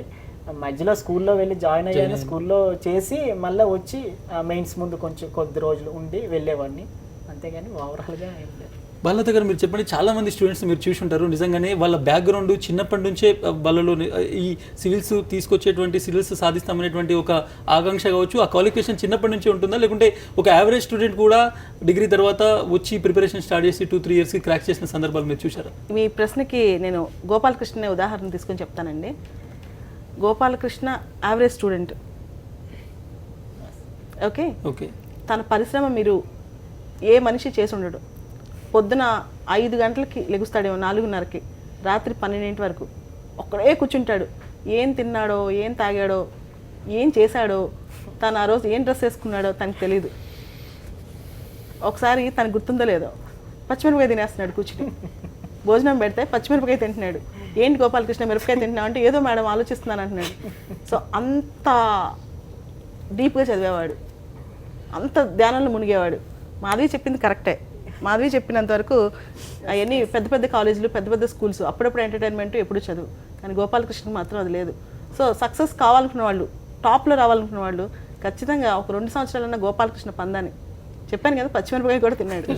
మాధవి గారు, మీ మీరు ఎకనామిక్ బ్యాక్గ్రౌండ్ ఉందా? మీ అకాడమిక్ క్రెడెన్షియల్స్ అంటే ఏం చదువుకున్నారు? మీ పర్సంటేజెస్ ఎలా ఉన్నాయి చిన్నప్పటి నుంచి? చిన్నప్పటి నుంచి కూడా పర్సంటేజెస్ బాగానే ఉన్నాయి. మీరు మెరిట్ స్టూడెంట్ చిన్నప్పటి నుంచి? సో నేను హెచ్సియులో, హైదరాబాద్ సెంట్రల్ యూనివర్సిటీలో ఎంఏ ఎకనామిక్స్ చేశాను. సో దానివల్లే ఎకనామిక్స్ ఆప్షనల్ కూడా తీసుకున్నాను. సో ఎకనామిక్స్ మీద మీకు ఒక పట్టుంది ముందు నుంచి కూడా. మీది పవన్ గారు, మీ బ్యాక్గ్రౌండ్? నేను యావరేజ్ స్టూడెంట్ అండి. 10th క్లాస్ 78% వచ్చింది, ఇంటర్మీడియట్ 90% వచ్చింది. తర్వాత ఇంటర్ తర్వాత బీఫామ్ చేశాను నేను. బీఫామ్ తర్వాత మాత్రం నాకు రీసెర్చ్ వైపు ఇంట్రెస్ట్ ఉండి నేను గేట్ రాశాను. ఆల్ ఇండియా వైడ్ గేట్లో ర్యాంక్ వచ్చింది. గేట్లో క్వాలిఫై అయిన తర్వాత మళ్ళీ ఎవరైతే గేట్లో క్వాలిఫై అవుతారో వాళ్ళ నైపర్కి ఎలిజిబుల్ ఉంటుంది. NIPER and National Institute of Pharmaceutical Education and Research, మొహాలీలో. అక్కడ నాకు ఎంఫామ్ క్లినికల్ రీసెర్చ్ సీట్ వచ్చింది. 2 years అక్కడ వర్క్ చేశాను, అక్కడ చదివాను. తర్వాత ఫ్యూ మంత్స్ అరబిందోలో వర్క్ చేశానండి రీసెర్చ్లోని. తర్వాత సివిల్ సర్వీసెస్లో 2014 నుంచి స్టార్ట్ చేశాను. చాలామంది ఇప్పుడు కూడా ఇంకా సివిల్స్ ఈ సంవత్సరం కూడా ప్రిపేర్ అవుతున్నారు మేడం. ఎటువంటి జాగ్రత్త తీసుకోవాలి? ఎవరైనా చాలామంది స్టూడెంట్స్ ఈ ప్రోగ్రామ్ చూస్తున్నారు, చాలామంది ఇక్కడ సక్సెస్ అయినటువంటి వాళ్ళు ఉన్నారు కాబట్టి డెఫినెట్లీ వాళ్ళ ఎక్సైట్మెంట్ కూడా ఉంటుంది. ఏం చెప్తారు వాళ్ళకు మీరు, అంటే ఇట్లా ప్రిపరేషన్కి సంబంధించి కొన్ని జాగ్రత్త? ఒకటండి, మన పైన మనకు నమ్మకం ఎప్పుడు కోల్పోకూడదు. ప్రతి మనిషి యూనిక్కే, ప్రతి మనిషికి సాధించే క్యాపబిలిటీ ఉంటుంది. చాలామంది స్టూడెంట్స్ వచ్చుద్దా రాదా ఆ భయంతోనే సగం చచ్చిపోతారు. ఫస్ట్ది మన మీద మన నమ్మకం కోల్పోకూడదు. రెండోది మెళుకువలతో చదువుకోవాలి. జనరల్ స్టడీస్ అనేది ఒక ఓషన్ లాంటిది, మొత్తం ఏదాలని ట్రై చేయకూడదు. వీలైనంత వరకు ఒక పద్ధతిలో పాత ప్రశ్నపత్రాలు చూసుకొని చదువుకోవాలి. మూడోది ఆరోగ్యం కూడా చూసుకోవాలి. కనీసం 5-6 గంటలు నిద్రపోవాలి. అదండి. పవన్ ఉన్నాడండి, తనకి హెల్త్ అప్పుడప్పుడు దెబ్బతినేది. రాత్రంతా చదివేవాడు, రాత్రి నైట్ అవుట్లు అనమాట మొత్తం. కనీసం రాత్రిపూట 5-6 గంటలు పడుకున్న తర్వాత చదువుకోవడం బెటర్ అండి. మీరు చెప్పండి, నెక్స్ట్ మీరు సివిల్ సర్వీసులోకి వెళ్తున్నారు, ఐఏఎస్ డెఫినెట్గా ఐఏఎస్ అవుతారు. ఏం చెప్తారు? అంటే సివిల్ సర్వీసెస్ క్రాక్ చేశారు కాబట్టి మీ నెక్స్ట్ ఇమీడియట్ ప్లానింగ్ ఉందండి. ఇప్పుడు ట్రైనింగ్ తర్వాత ఎక్కడన్నా పోస్టింగ్ ఇచ్చిన తర్వాత ఇమీడియట్గా కంటిన్యూ చేస్తారా? ఎవరికైనా మేడం లాగానే ఎవరికైనా ఇంకా ఎడ్యుకేషన్ ఇవ్వడము, లేకుంటే సర్వీసెస్లోనే ఉంటారా? నేను తప్పకుండా అండి, నేను గవర్నమెంట్ ఇచ్చిన పోర్ట్ఫోలియోని నా వృత్తిని నిర్వహిస్తూనే నేను నాలాంటి గ్రామీణ పేద ప్రజలకి నేను ఎప్పుడూ అందుబాటులో ఉంటానండి. ఎవరైతే తెలుగు మాధ్యమంలో సివిల్ సర్వీస్ రాయాలనుకుంటున్నారో వాళ్ళందరికీ కూడా నేను అందుబాటులో ఉంటాను. నేను వాళ్ళకి ఎప్పుడు నేనే ఒక స్ఫూర్తి, ఏ పరంగా వాళ్ళకి సహాయ సహకారాలు కావాలని నేను అందిస్తానండి. దానికి ఒక ప్రణాళిక కూడా ఉంది. వీలైతే తెలుగు మాధ్యమంలో ఒక 4-5 బుక్స్ కూడా రాయాలని ఉంది. నేను బాగా రాయగలను కూడా, నాకు తెలుసు.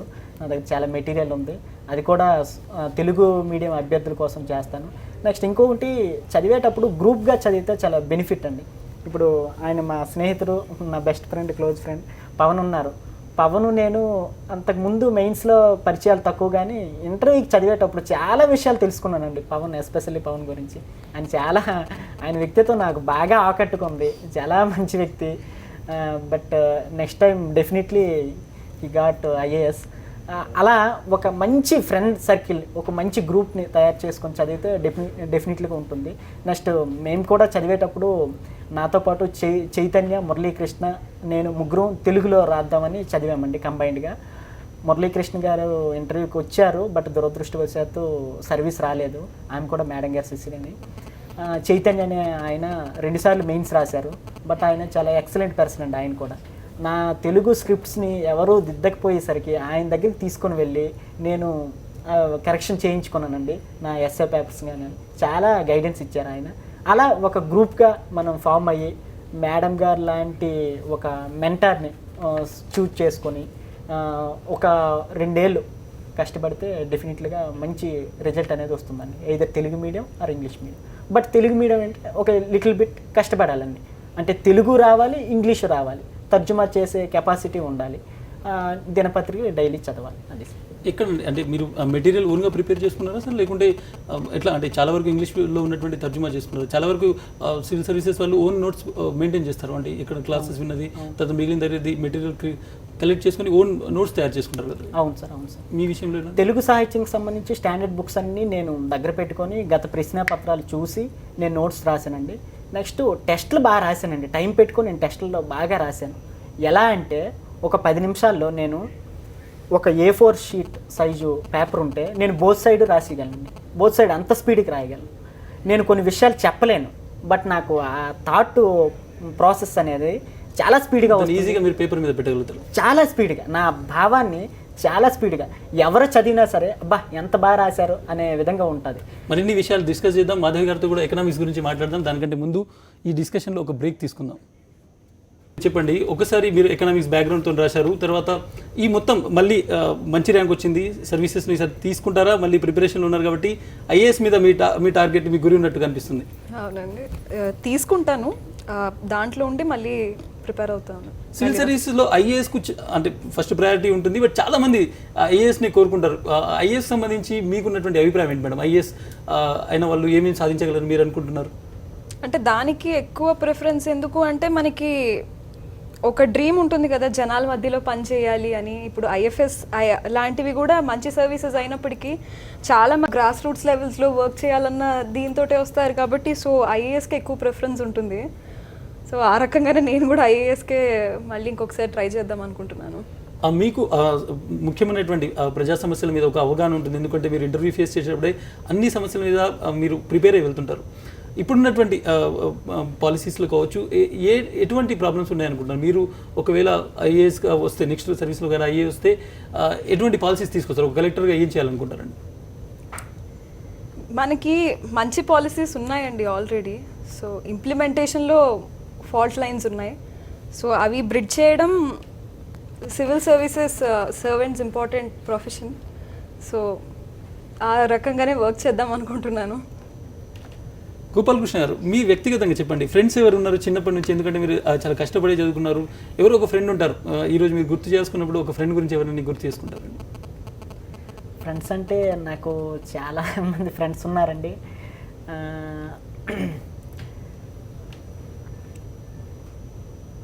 ఒకరంటే బెస్ట్ ఫ్రెండ్ మా అన్నయ్య అండి.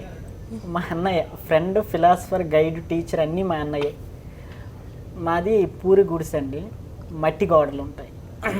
నాకు 7th క్లాస్కి అప్పుడు పబ్లిక్ ఎగ్జామ్స్ ఉండేది, 10th క్లాస్కి పబ్లిక్ ఎగ్జామ్స్. ఆ రెండిట్లు కూడా మా తమ్ముడు ఎక్కడ ఇదవుతాడో అని ఆయన వేసవి సెలవుల్లో నాకు పూర్తిగా లెక్కలు చెప్పేసేవాళ్ళండి మసిబొగ్గులతో ఆ గోడల మీద. ఇప్పటికీ నాకు బాగా జ్ఞాపకం. పూర్తిగా 10th క్లాస్ అయితే పూర్తిగా టెక్స్ట్ బుక్ అయిపోయింది మొత్తం.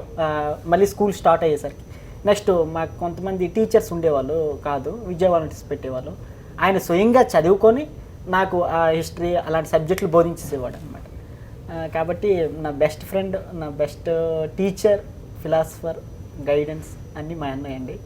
తర్వాత ఇక వస్తే చాలామంది ఫ్రెండ్స్ అండి, చాలామంది నా టీచర్ వృత్తిలో అయితే చాలామంది ఉన్నారండి. పేర్లు ఇక్కడ చెప్పలేను. అందరూ నాకు చాలా ఆప్యాయంగా, మా పలాస మండలంలో చాలా ఆప్యాయంగా మా టీచర్ వాళ్ళందరూ కూడా గోపాలకృష్ణ అని ముద్దుగా పిలుస్తారు, ఎంతో ఆప్యాయత చూపిస్తారు.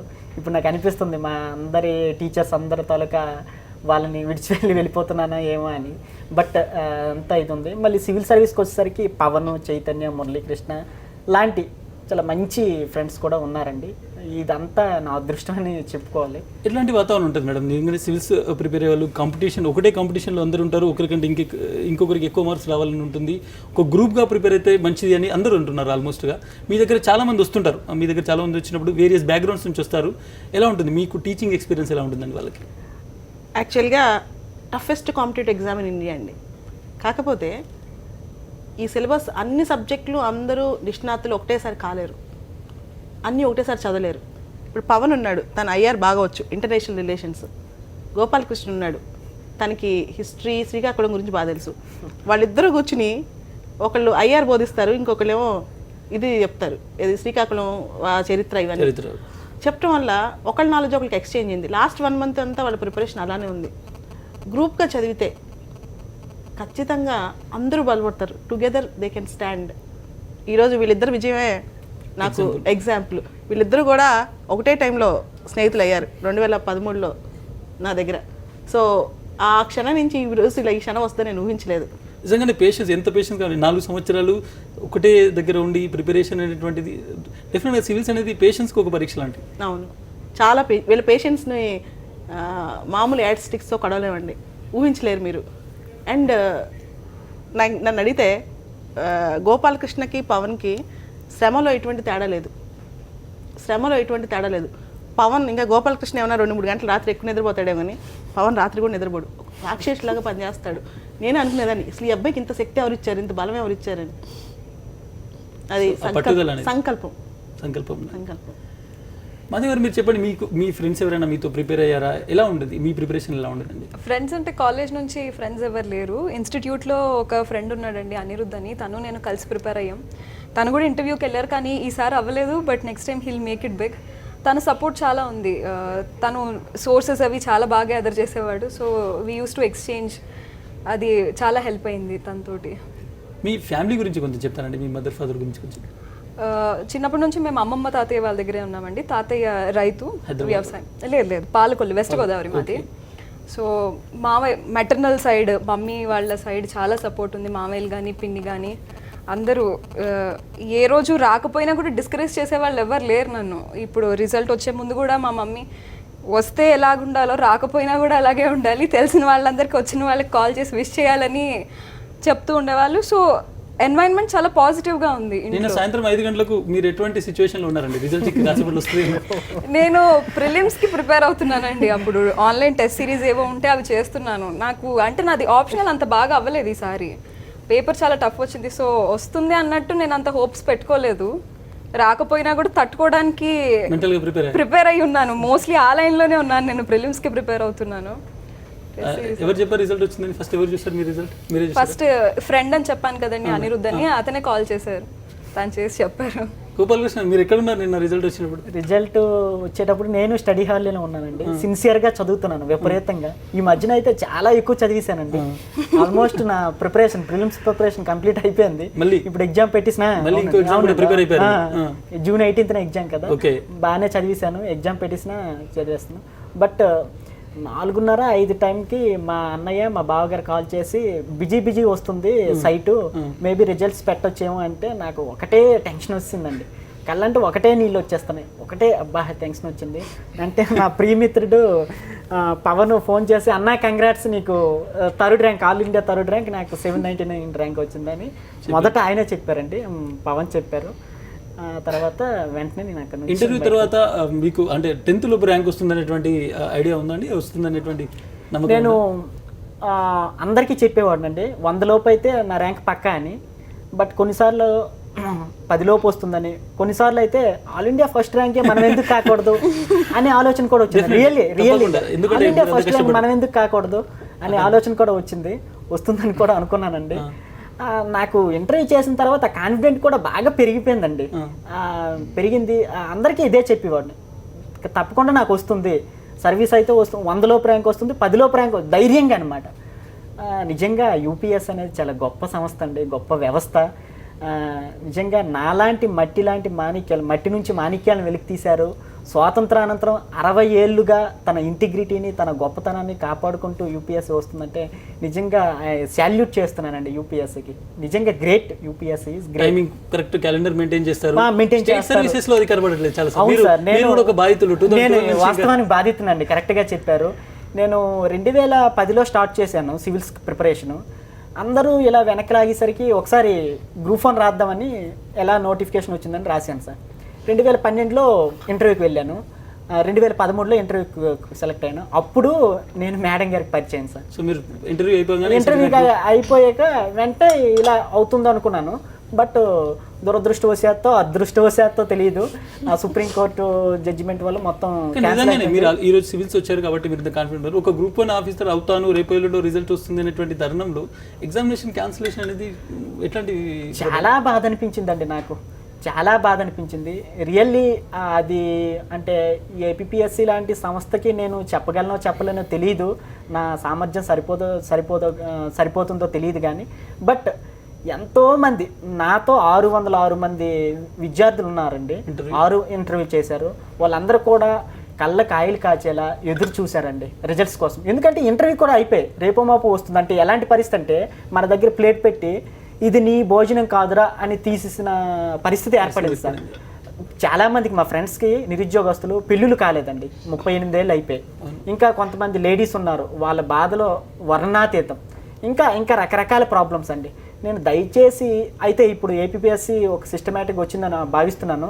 నేను దయచేసి చెప్పేది ఏంటంటే ఏపీఎస్సి లేదంటే ఇలాంటి నియామక సంస్థలకి మీరు ఎగ్జామ్ పెట్టేటప్పుడు దయచేసి స్టూడెంట్ యొక్క భవిష్యత్తును ఆలోచించండి. ఆయన ఎంత కష్టపడి ఎన్ని సంవత్సరాలు సెమటోడ్ చదువుతున్నారు. మీరు ఏదో చిన్న కీస్ తప్పివ్వడం, కీస్ మారిపోవడం వల్ల ఒక ఎన్ని తరాల భవిష్యత్తు. చూడండి, నాదే ఇప్పుడు 2012లో నేను ఎగ్జామ్ రాశాను, 2016-17 వచ్చింది. 5 ఏళ్ళు అయినా ఇప్పటికీ ఆ గ్రూప్ 1 నోటిఫికేషన్. చెప్పండి మేడం, సివిల్స్లో కూడా చాలా మంది చాలా డబ్బులు కూడా ఇన్వెస్ట్మెంట్ చేయాల్సి ఉంటుంది. ఎందుకంటే ఇక్కడ వచ్చి ప్రిపేర్ కావాలి, కోచింగ్ ఇంత ఇన్వెస్ట్మెంట్ చేసి వాళ్ళ ఎనర్జీస్ని, వాళ్ళ టైంని. ఎందుకంటే ప్రతి ఒక్కరు 25 నుంచి 30 సంవత్సరాల మధ్యలో ఉన్నటువంటి వాళ్ళు ఆ ఏజ్లో 2-3 ఇయర్స్ ఇన్వెస్ట్ చేస్తారు వాళ్ళ లైఫ్లో. నిజంగానే ఎలా ఉంటుంది ఈ స్టేట్ కమిషన్స్ చేస్తున్నట్టు? స్టేట్ కమిషన్స్ అనేవి యూపీఎస్సీ లాగా ఒక క్యాలెండర్ పెట్టుకోవాలి. గత 15 సంవత్సరాలుగా నేను యూపీఎస్సీని అబ్జర్వ్ చేస్తున్నానండి. ఎప్పుడు క్యాలెండర్ మిస్ అవ్వలేదు. రిజల్ట్స్లో ఒక్కసారి కొంచెం ఒక వారం జరుగుతుంది, మెయిన్స్ ఎప్పుడు రాస్తాం, క్లారిటీ ఉంటుంది. ఇప్పుడు గోపాలకృష్ణ పరిస్థితి చూసుకోండి. 2013లో అబ్బాయి సిచ్యువేషను డైరెక్ట్గా లైవ్ చూశాను, నేను కళ్ళతో చూశాను. ఆ రోజు నుంచి రోజు బాధే అనమాట. ఏంటి గోపాలకృష్ణ పరిస్థితి ఏంటి అని. అలా ఉండుంటే తను సివిల్స్ రాయకపోయి ఉండుంటే ఏమయ్యేది ఈరోజు? ఒక దేశం ఒక హనిముత్యాన్ని కోల్పోయేది కదా. ఇది ఖచ్చితంగా అందరూ గుర్తించాల్సిన విషయం. స్టేట్ పబ్లిక్ సర్వీస్ కమిషన్ ఏదో ఏపీఎస్సీ కానివ్వండి, తెలంగాణ పబ్లిక్ సర్వీస్ కమిషన్ కానివ్వండి, ఒక క్యాలెండర్ పాటించి వీళ్ళ భవిష్యత్తుకి ఒక ప్రణాళిక చూపించాలి. లేకపోతే ఏంటంటే, ఎందుకంటే అందరికి ఉద్యోగాలు ఇవ్వలేరు, ఎవరు కోరుకోరు. రాసిన ప్రతి ఒక్కరికి ఉద్యోగం రావాలని అనుకుంటాం కానీ రాదు. కాకపోతే మీకు ఈ రోజు వరకు మీరు వెయిట్ చేయండి, తర్వాత మీరు ఇంకో పని చేసుకోండి. ఎందుకంటే వాళ్ళకి యువశక్తి మొత్తం నాశనం అయిపోతుంది కదా. వీళ్ళు ఎన్ని గంటలు అశోక్ నగర్ చౌరస్తాలో రూమ్లో కూర్చుని పేరెంట్స్ డబ్బులు పంపిస్తుంటే, వాళ్ళు ఎంతో కష్టపడి పంపిస్తుంటే కోచింగ్ సెంటర్లో డబ్బులు పెట్టి చేస్తారు కదా, ఇదంతా ఎందుకు? గోపాలకృష్ణ గారు, మీ అమ్మ నాన్న గురించి ఒకసారి చెప్పారు. అమ్మ నాన్నకు సంబంధించి నిజంగానే ఎంత ప్రోత్సాహం మీతో ఉంది? మీరు చిన్నప్పటి నుంచి జరిగినటువంటి చాలా విషయాలు చెప్పారు. మీ ఫాదర్ నిజంగానే మిమ్మల్ని ఈ రోజు ఇక్కడి వరకు డ్రైవ్ చేశారు ఒక విధంగా చూసుకుంటే. అవునండి. ఈ రోజు మీ అమ్మ నాన్నకి మీరు ఏం చెప్పాలనుకుంటున్నారు? ఒక కొడుకుగా నేను మా తల్లిదండ్రులకి ఇంతకంటే పెద్ద బహుమతి ఇవ్వలేనండి. ఇది పెద్ద బహుమతి అనుకుంటున్నాను, వాళ్ళకి ఇచ్చాను అనుకుంటున్నాను. అది సార్, అదే చెప్పగలుగుతున్నాను. మా అమ్మ నాన్న కూడా అన్నారు, నాకు మళ్ళీ మాకు కొడుకు పుట్టినంత ఆనందం వేస్తుందిరా ఇప్పుడు.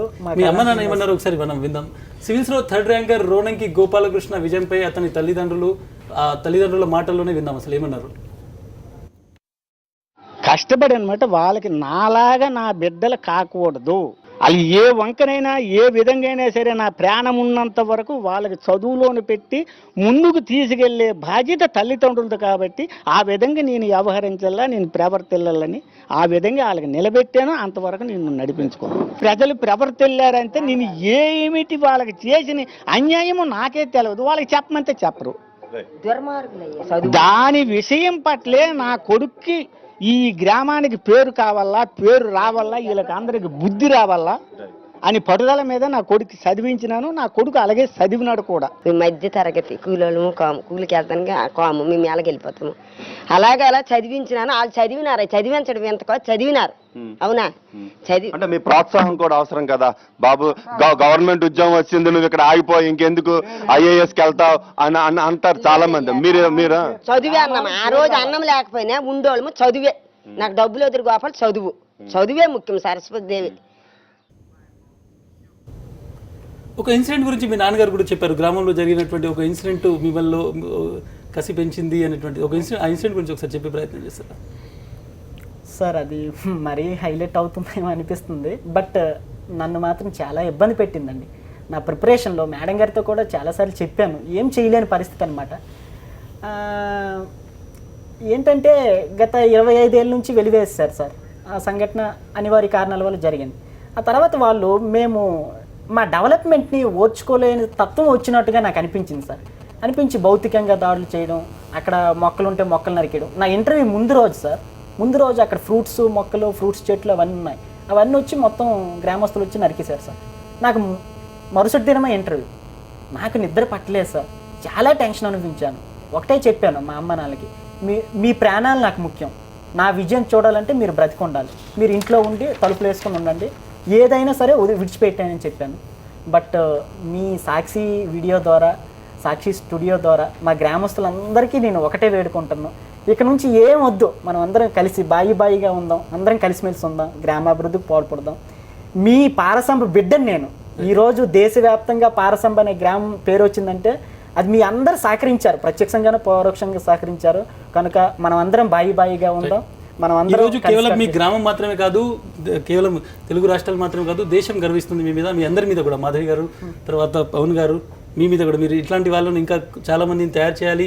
మీరు సివిల్స్ వచ్చినా కానీ ఈరోజు మంచి సర్వీస్ వచ్చినా తీసుకోవట్లేదు, ఇలాంటి వాళ్ళ కోసం పనిచేస్తున్నాం. డెఫినెట్గా మీరందరూ మిమ్మల్ని అందరినీ అప్రిషియేట్ చేస్తున్నాం. ఫ్యూచర్లో కూడా మీరు సర్వీసెస్లో వెళ్ళిన తర్వాత పేదవాళ్ళ కోసము మీలా ఎలా అయితే కష్టపడుతున్నారో వాళ్ళ కోసం పనిచేస్తారని ఆశిస్తున్నాం. ఇది ఈరోజు సివిల్స్ ర్యాంకులో సాధించినటువంటి టాపర్లతో మనం చేసినటువంటి డిస్కషన్.